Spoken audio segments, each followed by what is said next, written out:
Bonjour, comment bien chanter en voix de poitrine? Comment développer sa voix de poitrine, développer ses graves, avoir des graves plus onctueux, plus beaux ou simplement avoir accès à cette zone-là de la voix qui parfois malheureusement est coupée. Alors bienvenue sur cette chaîne, je m'appelle Agnès et je transmets ici des conseils pour placer les voix, pour sortir les voix, pour les embellir. Donc abonne-toi à ma chaîne et suis-moi. Quand la voix de poitrine est bien placée, elle est bien solide, c'est la base absolument sine qua non du chant. Si par exemple on prend l'analogie d'une maison, on va dire que les fondations, ça va être la respiration, le parquet, ça va être la voix de poitrine. C'est vraiment la condition fondamentale pour que tu puisses faire des choses absolument magnifiques, merveilleuses avec ta voix. Mais également, c'est grâce à la voix de poitrine que tu vas développer ta puissance vocale, car ce sont les harmoniques graves aussi qui apportent la puissance, si on veut chanter comme un grand chanteur et ne pas crier.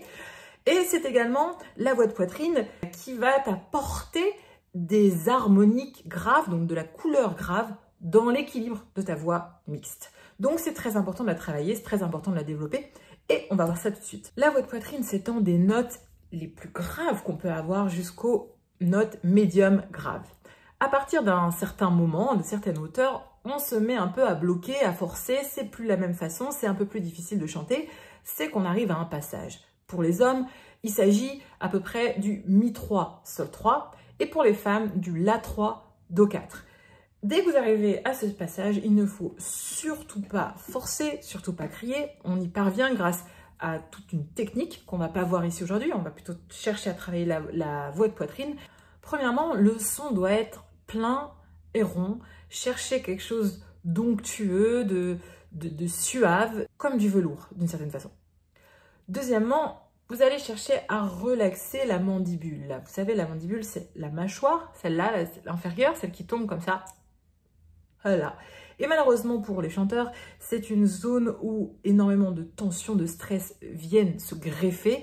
Et nous, ça nous pénalise. Pourquoi? Parce que le larynx n'est pas stabilisé, il monte trop haut, du coup on n'a plus de place, le voile du palais est coupé, donc on n'a pas accès à nos résonateurs, on se met à crier, c'est pas, voilà, la gorge se serre, bref, vous connaissez l'histoire. Nous, c'est pas ce qu'on veut, on veut chanter comme des vrais chanteurs. Donc vous allez chercher à vraiment relaxer votre mandibule, votre mâchoire, sinon vous ne pourrez pas avoir accès à la voix de poitrine. Attention aussi à ne pas trop articuler. Si vous mettez à chanter en surarticulant comme ça, vous pouvez le faire avec moi, la surarticuler, vous allez voir à quel point ça crée des tensions dans l'arrière-gorge, dans le larynx, dans la langue, et tout cela va empêcher votre voix de poitrine de se développer et même que vous puissiez y avoir accès. Une fois que vous avez eu accès à cette voix et que vous avez cherché une fluidité, que vous avez trouvé la fluidité en relaxant tout bien, vous allez chercher à projeter le son loin devant vous. Vous savez, la voix de poitrine, il faut imaginer que c'est vraiment un résonateur. C'est une caisse de résonance ici qu'on a et on va chercher, nous, à chanter ici, à s'installer, à sentir les vibrations de la voix là, en restant ouvert et relaxé pour également avoir accès aux résonateurs laryngés et ceux de la tête pour avoir une très belle voix ronde, fluide, pleine, grave. Pour vous entraîner, travaillez sur les voyelles O et OU. C'est vraiment celles-là qui vont vous aider à avoir accès et à développer votre voix de poitrine. Et je vais vous proposer tout de suite quelques petites vocalises pour faire ça. On y va. Donc, on va s'entraîner sur cette vocalise-là. Et vous allez faire mo, mou, mo, mou, mo. Mes petites directives. Premièrement, vous allez toujours poser votre doigt sur le souffle et rester en lien avec la respiration basse et avec le soutien. Ne jamais déconnecter et du coup vous mettre à chanter avec la gorge. Nous, c'est pas ce qu'on veut. Deuxièmement, vous allez relaxer, comme je le disais, la mâchoire ici et garder tout le temps l'arrière-gorge ouverte, comme ça. Ma, mou, ma, mou, ma. Ça reste toujours ouvert derrière, là. On ne ferme pas, on ne serre pas. Et troisièmement, à mesure qu'on va descendre dans les graves, vous allez alléger votre voix le plus possible. À la fin, vous allez juste caresser la note et c'est comme ça qu'on va la développer. C'est parti, on y va. 1, 2, 3. Ma, mou, ma, mou, ma. Respirez en bas. Ma, mou, ma, mou, ma. Et allégez le grave. À vous.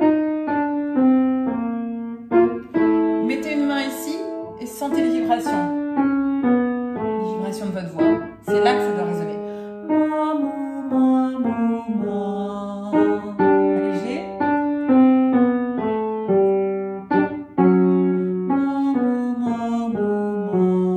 Et relâchez là.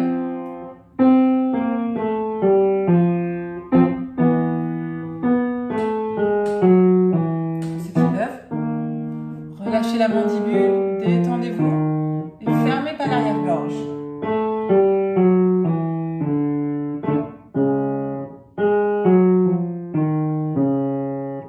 Voilà, je vous laisse vous entraîner et faire ça, partir un petit peu plus haut, redescendre. Vous pouvez faire ça sur mo, mo, zo, zou, zo, tout ça pour garder le lien avec le souffle. Ou rouler un R, ro, rou, ro, rou, ro. Voilà, cette vidéo est terminée. J'espère qu'elle t'a plu, j'espère qu'elle t'a rendu service. Si tu veux continuer à travailler, à développer ta voix de poitrine, j'ai concocté un petit cours gratuit auquel tu peux accéder en cliquant sur le lien en bas. Tu as juste à me suivre, à te mettre en position et on va travailler tout ça également, les aigus, la voix mixte. Tu vas voir, on va t'aider à poser la voix sur le souffle pour avoir accès à cette voix de poitrine. À très bientôt pour une nouvelle vidéo. Ciao tout le monde.